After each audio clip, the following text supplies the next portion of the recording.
ओम शांति। सभी भाई बहनों को गुड मॉर्निंग, नमस्कार।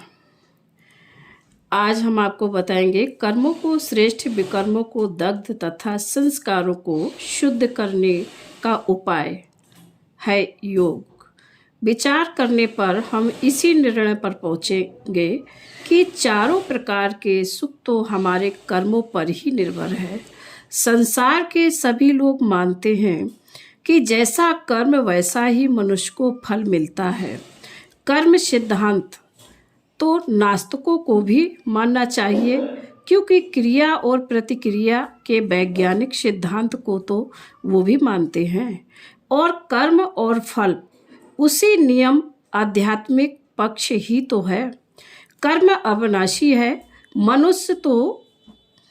मनुष्य को अपना किया अवश्य भोगना पड़ता है। यह अटल नियम है। साधु हो या महात्मा, कर्म फल किसी को भी नहीं छोड़ता। मनुष्य के चर्म चक्षुओं से दिखाई दे या ना दे, परंतु हर एक के साथ न्याय होता है। हाँ, देर हो सकती है, परंतु न्यायकूल चलने वाले इस जगत में अंधेर नहीं है। दुख देने वाला व्यक्ति तत्काल भी दुख पाता है, और यदि तत्क्षण वह बच जाए तो अंत में दुखी होकर मरता है। और यदि जीवन में नहीं तो अगले जीवन में दुख पाता जरूर है। उदाहरण के तौर पर हम क्या नहीं देखते कि जब कोई मनुष्य क्रोध करता है तो तत्क्षण भी उसका मन एक दाह अनुभव करता है, अग्नि के समान। उसका संस्कार बिगड़ जाने के बाद में भी वह बार बार उसके वशीभूत होकर मानसिक तनाव और क्षोभ से पीड़ा भोगता है। संबंधों के बिगड़ जाने का दुष्परिणाम भी उसके सामने आता है।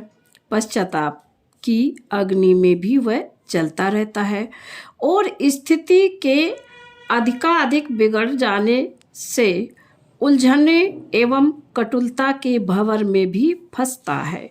क्रोध के परिणाम स्वरूप शरीर में विभिन्न ग्रंथियों से विषैले तत्व के रक्त में समावेश का नतीजा भी वह भोगता है, और दूसरे को दुखी करने के दंड रूप में वह बाद में भी दुख पाता है।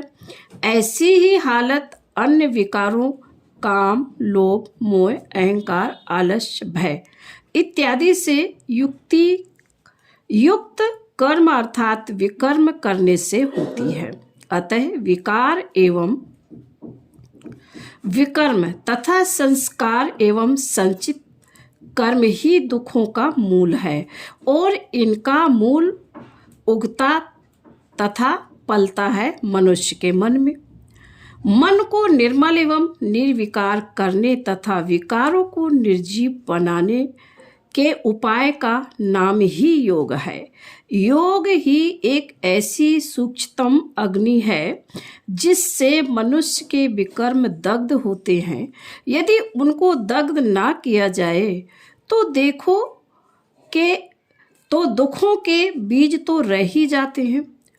पुनश्च योग ही संस्कारों के परिवर्तन का भी एकमात्र तरीका है, क्योंकि एक तो पुरानी आदतों को छोड़ने के लिए योग रूप साधन से ही सर्वशक्तिमान परमात्मा से आध्यात्मिक शक्ति मिलती है और मनोबल मिलता है, और दूसरे परमात्मा द्वारा शांति एवं आनंद का ऐसा फव्वारा सा मनुष्य के मन पर पड़ता है कि जो उसका सारा मैल धो डालता है, शीतल कर देता है, अथवा चांद की चांदनी की तरह उसमें रस भर देता है। हम कह चुके हैं कि आनंद नाम वाला गुण जड़ पदार्थों में तो नहीं है। इसके अतिरिक्त मनुष्य तो सुख, शांति तथा आनंद के लिए स्वयं ही पुरुषार्थ कर रहे हैं। उसका तो क्षण क्षण में मनोबल भी बदलता रहता है तथा मानसिक अवस्था भी बदलती रहती है।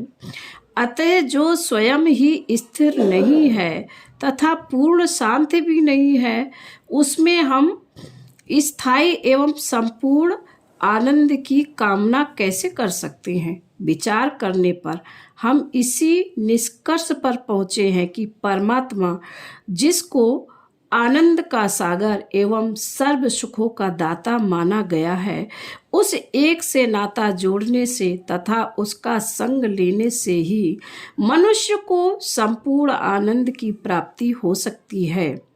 उस एक परमात्मा से संबंध जोड़ने का नाम योग है, परंतु यह संबंध उसके परिचय के बिना नहीं जुट सकता और उसका सच्चा परिचय भी वह स्वयं देता है।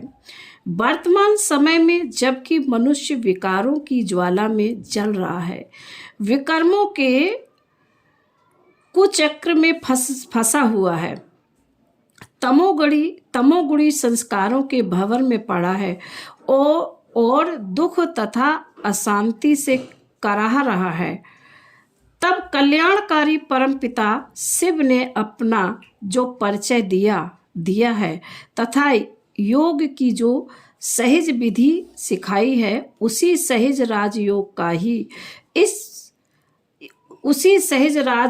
का ही हम उल्लेखन कर रहे हैं। आशा है कि इसको पढ़ने से, इसको सुनने से जन के मन को आनंद की प्राप्ति अवश्य होगी। ओम शांति।